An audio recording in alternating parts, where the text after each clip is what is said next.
అదే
టంగురు ఎర్రల ఓబ్లీస్ నా పేరు. మా తండ్రి పేరు ఎర్రల వసంతరావు. ఫలానా తేదీన మే 6వ తేదీన నేను ఇంటార్క్ బండి టీవీ సెంటర్కి బండి దూరు షోరూంలో తీసుకున్నా. తర్వాత నేను మామూలుగా తిరిగిన ఒక ఆయిల్ చేంజ్ చేసిన 600 రూపాయ ఆయిల్ చేంజ్ చేసిన. తర్వాత ఒక 3 days నేను తిరిగిన. తర్వాత వేరే అతను తీసుకొని పోయి ఇచ్చినాడు. తర్వాత నేను తీసుకున్నా. నేను ఇంటి దగ్గరకు పోయి ఇంటి దగ్గర నుంచి మళ్ళీ వేరే ఒక 5 kilometers పోయి వచ్చేలోపే ఫైర్ యాక్సిడెంట్ జరిగింది.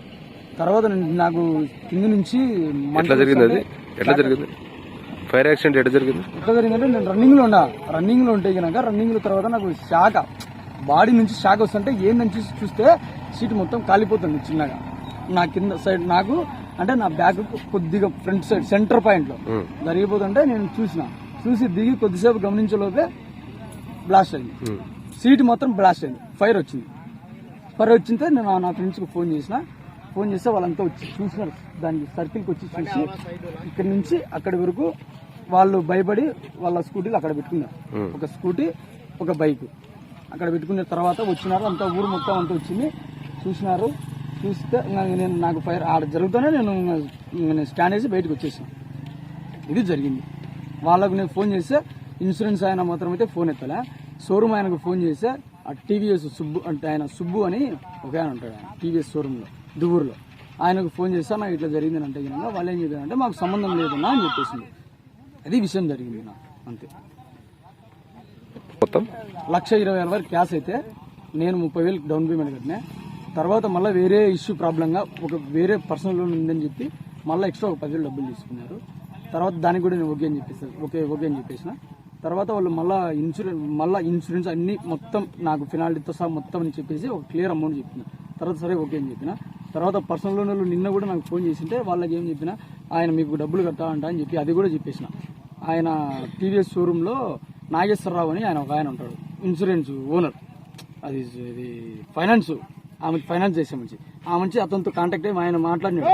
తర్వాత కూడా నాకు కూడా ఫోన్ చేసి చెప్పినాడు, అన్నా మీరు ఏదైనా ఉంటే నేను బైక్ అమ్మేసిన కదన్నా, టీవీఎస్ స్టార్ సిటీ ప్లస్ బండి అమ్మేసిన 45,000 అమ్మేసిన. ఆ బండి ఆ అమౌంట్ వాళ్ళకి కట్టేసాను అని చెప్పేసిన. సరే నా మీకు కట్టేస్తా, నీకు 2,600 డబ్బులు కూడా వస్తుంది. అది వాళ్ళు ఎక్స్ట్రా చెక్ బౌన్సులు నీకు పర్సనల్ ఉంది కదా, చెక్ బౌన్సులు పడితే కనుక అది వాళ్ళకి కట్టేస్తా, లేకపోతే కనుక మీకే రిటర్న్ మీకే ఇచ్చేస్తా అని చెప్పినాడు. సర్లేనా అది కూడా చెప్పిన. వాళ్ళకి కూడా పే చేయలేదంట, నాకు పర్సనల్ లోన్ కూడా పే చేయలేదంట వాళ్ళు ఇంతవరకు. నాకు ఇట్లా జరిగిపోయింది అంతలోనే. బట్టి ఉంటుంది నా వాళ్ళు కమిట్ అయితే వాళ్ళ రెస్పాన్స్ బట్టి. నాకు ఏదైనా నాకు ప్రాణహాని జరిగింటే కనుక నా పరిస్థితి ఏంది చెప్పు. నాకు ఫ్యామిలీ ఉంది, తల్లిదండ్రులు ఉన్నారు, భార్య పిల్లలు ఉన్నారు. అదే నాకు ఏదైనా స్పాట్లో జరిగింటే కనుక మీరేమైనా చేసినారా? ఇప్పుడు బండి హాని జరిగింటేనే మీరు పట్టించుకోలేదు, నాకు ప్రాణహాని జరిగి మీరు పట్టించుకుంటారా? అది దయచేసి ఎంటార్క్ బండిని మాత్రం బ్యాన్ చేయండి. అది ఎంటార్క్ మాత్రం అలౌ చేయొద్దు, పబ్లిసిటీ చేయొద్దు అని బ్యాన్ చేయండి.